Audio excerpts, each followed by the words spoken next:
What is going on, guys? Welcome back to the channel.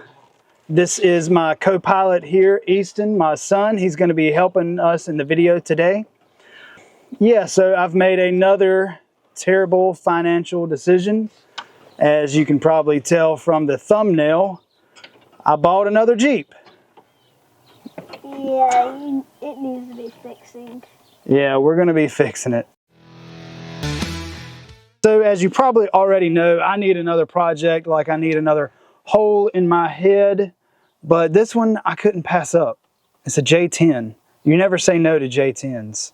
Isn't that right? Yeah.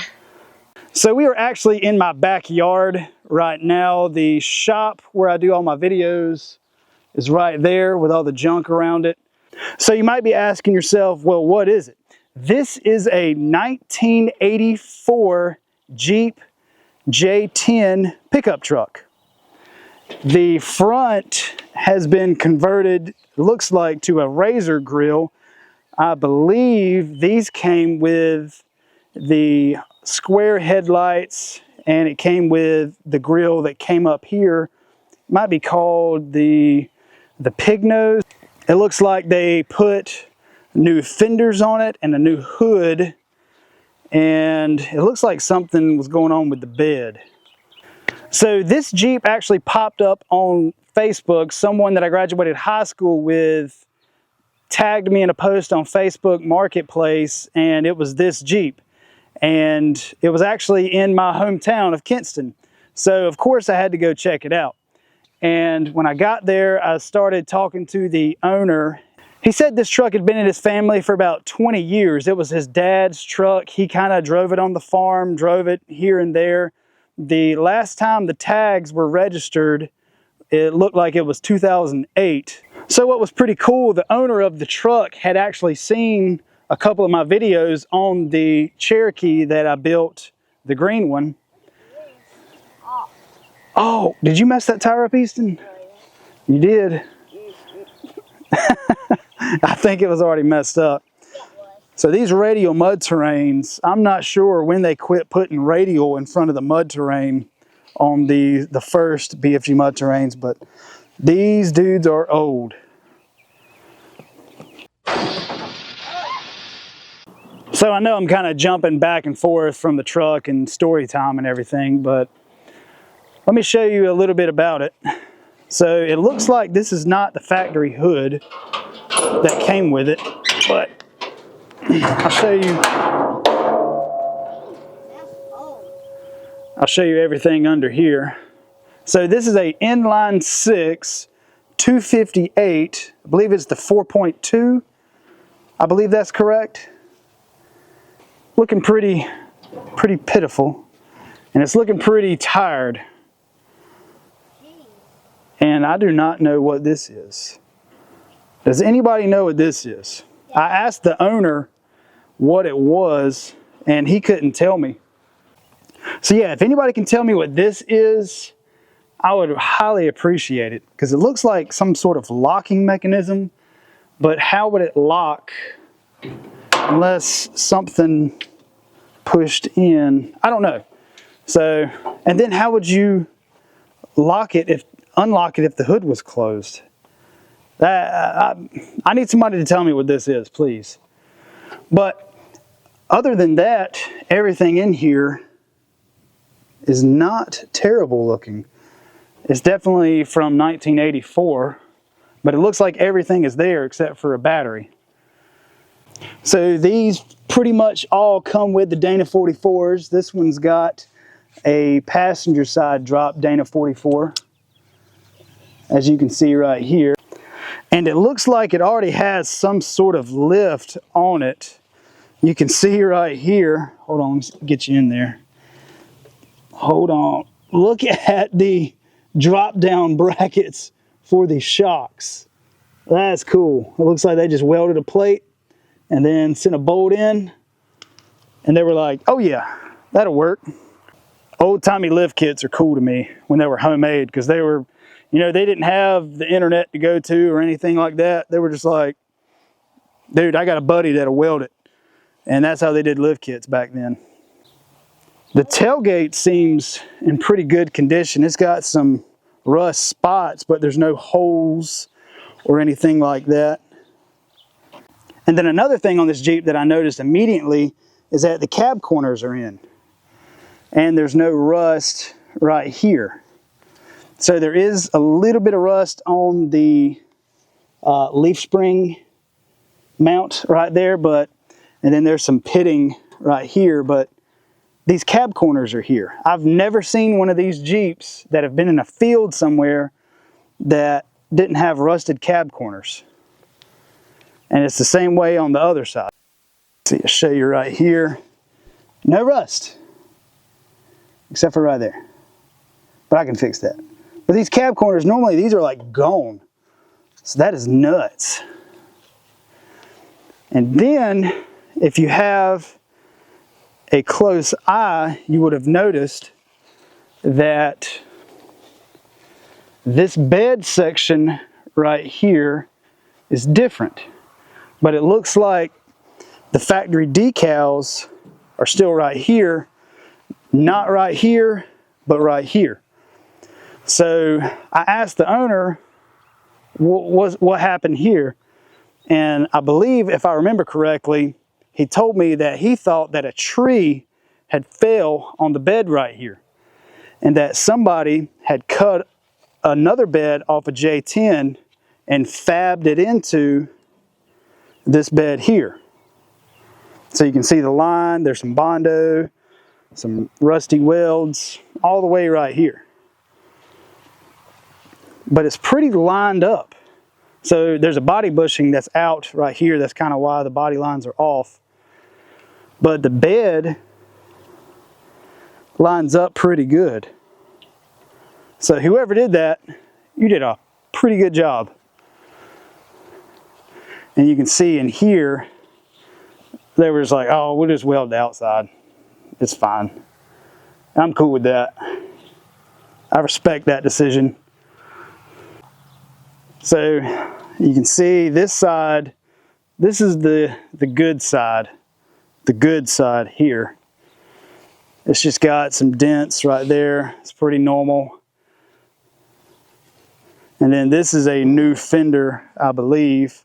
I don't think this is the fender from this truck. I don't think this is the front end off of this truck. I think the whole front end has been replaced, because this is brown just like this is. And you can see right here where these should be the same color. I know it was on the one that I rebuilt. Everything was just like painted. Even the shocks were painted on the one that I rebuilt. They literally put it together and then painted it and then sent it out the door. They painted everything. So you can see here, this is painted brown, whereas this is still that whitish silver color. So I don't know if it was wrecked. The frame isn't bent or anything like that. I checked. The frame's not rusted. I mean, everything's pretty solid up under here. And it looks like there's like a shackle lift or something like that. And it could be bigger leaf springs than from the factory. But I think this thing is cool. What do y'all think? I'll show you the interior. And another main reason that I bought it, it's a manual transmission. So the interior is in pretty good condition. It's got like shag carpet, and the seats look like the couch from that 70s show. That's true.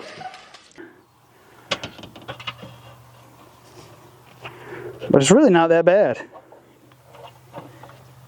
What do you think, Easton? It's pretty good. It's pretty good. That's good enough for us, ain't it? Yeah. The windshield's not that bad. It does have some fogging and smoking down there at the bottom. It's a hornet's nest. Hey. Ow. So this has the 3-speed, and it has air conditioner. And it has a Jeep thingy. Those are nails. What happened to... Oh, there it is. Oh, the Jeep emblem. Oh, yeah, it's got a Jeep emblem. Yep, I'll keep this. Yeah, you can have that.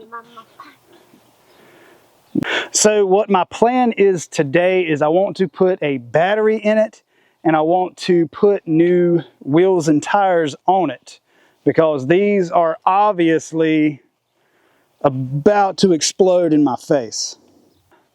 I've got a 4-way, I've got a battery, I got some starter fluid, and I've got my off-road jack. So we're going to be trying to get in this thing mobile today. So my buddy JB that hooked me up with the steering box for the Gladiator, he had some 36-inch IROCs just sitting around his house that he gave them to me for free. And then these are the wheels that I had laying around. So what my plan is today is me and Easton are going to take these 36s and we are going to throw on this J-10, and then we're going to put a battery in it, and then we're going to drive this thing.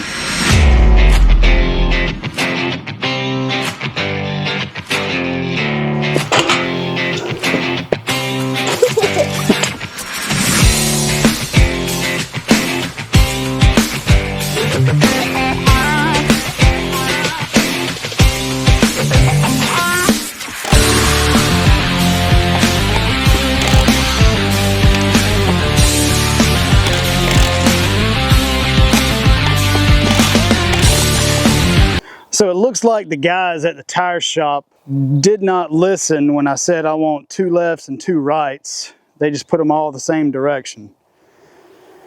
Oh, that's aggravating. I need a tire machine. I guess it's my fault because I didn't even look. All right, so I guess I'm going to be one of those people on the internet that run 2 swampers backwards. But these are just rollers for right now.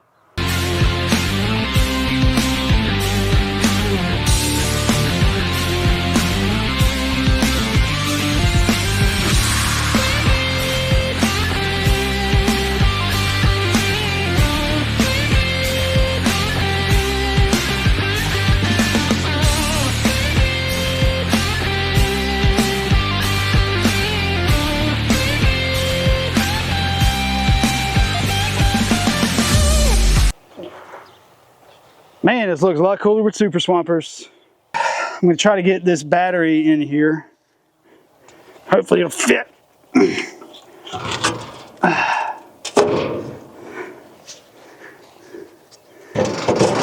Perfect. All right, so now I'm going to get the positive on and get the negative on. And it didn't arc, so that's good. All right, so I'm gonna try to get this air cleaner off. Just to kind of see what's in here. Garbage. Okay. So I'm just gonna leave this off for right now. I'm gonna spray some starter fluid in there and hopefully it'll fire right up. Whoa.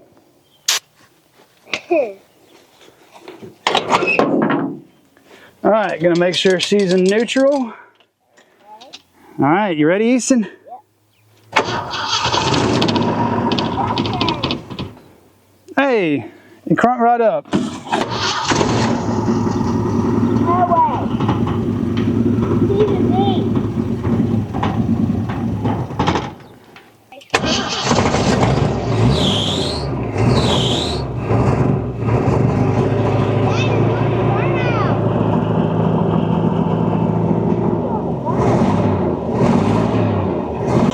Look at that, runs like a top.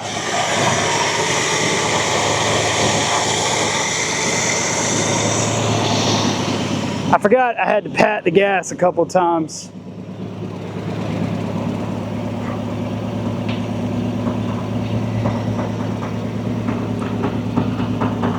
Look at this. This thing is mint. Oops. Oops. Spoke too soon. All right, Easton, let's go for our first ride in it. Hey. Hop in.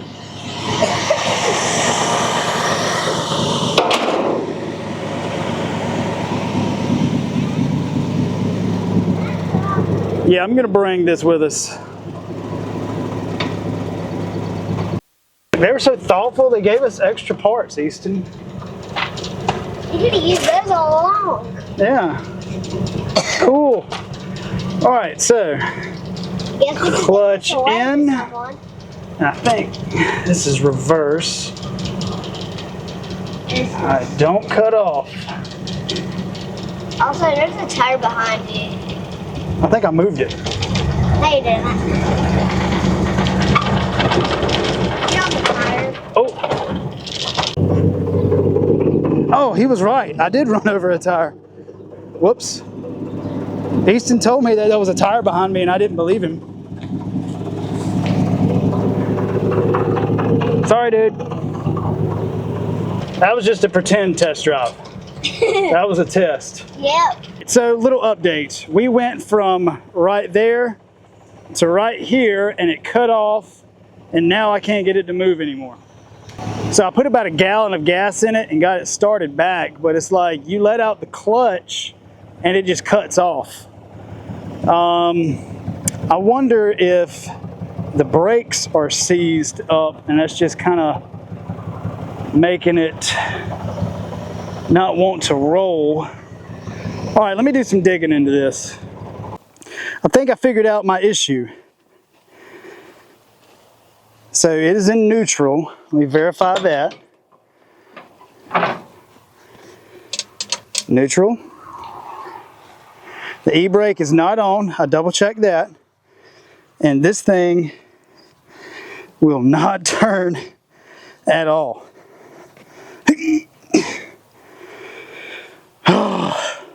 All right, so I figured out what was going on. It was really stupid of me, but I didn't check to see if the super swampers were going to clear the leaf springs, but it backed up. The weird thing is it backed up fine to right here, and then it just stopped and cut off. So I put the old wheels and tires that were decent on the back, and now we're going to go for a test drive.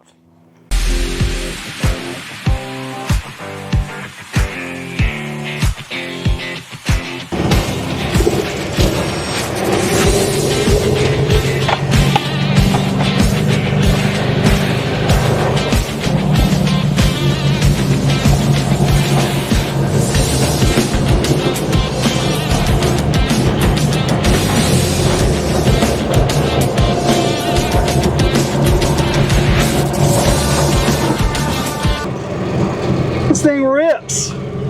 Yeah. This thing's ready for Moab. We made it to the pond. Super stoked on this thing. It is a huge pile, but I love it. So I'm curious to know what y'all think I should do with this Jeep. Should I completely restore it? Should I just get it roadkill worthy? You know, just good enough to drive to town, drive to Jeep meets and stuff like that, just to be like a super crusty farm truck deal. I don't know. I have no idea what I want to do with this thing. It has so much potential. I had honestly thought about making it like a utility truck, you know, put like toolboxes, a welder, air compressor, basically everything that you would need on the trail in the back of the truck. I don't know. What do y'all think? Please, please, please leave in the comments what you think I should do with this truck. I'm very up in the air what I want to do with it. And making it really nice is probably not an option because I don't want to. I want to have fun with it, and I don't want to just paint it and then let it sit forever and not have any fun with it. I've got the Comanche as in the LJ as my rock crawler, so I don't know if I want to make this a rock crawler. I don't know. Should I motor swap it? Should I leave that in there until it blows up? I really don't know. I really need y'all's help on this. An LS swap would be sick, or a Hemi, like a Hemi, and then like a manual transmission behind that. That would be super cool. So a little bonus scene here. You may have seen in a couple of my past videos, there was a Cherokee Chief sitting in the background. It's okay. It's got a lot of rust. As you can see right here, It's got a lot of rust. On the inside, the floors are pretty much all gonna have to be replaced, which is not bad. This one could be saved. See, it's got the razor grill. It's got the hood bar here. And this one is actually a Cherokee Chief. You can tell by the metal flares here. It's got the P holes in the bottom here. That's pretty much garbage. The floor is rusted out. I've got way too many projects. I'm truly aware of that. Like, honestly, this one is way cooler and in better shape than the green one that I built over there. If I would have started with this one, I would have been way better off, because it's got everything that I wanted on mine. You know, the hood bar, the cool grill, the Cherokee Chief emblem. It's even got the little kid smoking window right here. They thought of everything back then. So I'm not 100% sure what I'm going to do with this 78 Cherokee Chief right here. It does have the 360 in it. It does run. The gas tank needs to be replaced. It has rust holes all in the gas tank. But I mean, that's minor stuff. So I did get it running. It doesn't run bad, but it just needs, it was just sucking in a lot of air. So it needs all new fuel lines and a gas tank, and that one could be pretty easily really made into a trail rig. I don't know. I don't know what to do. I don't know what to do with my hands. I'm not sure what to do with my hands. But anyway, guys, that's going to do it for this video. I really appreciate y'all watching me and Easton get the J-10 where I can back it in and out of the shop. I'm going to probably first figure out why it's running so terrible. I don't want to just start throwing parts at it. I want to figure out the rhyme and reason for the rough idle and everything like that. So now that me and him have the wheels and tires on it, we can back it in and out of the shop. We got the battery in it, so it's pretty much, you know, mobile. It's definitely not ready for the road or anything like that, or for trails. Anyway, guys, I really appreciate you watching. If you don't mind, hit that like and make sure that you are subscribed so that you don't miss out on any other content on my other builds or the J-10. Anyway, we'll see you on the next one.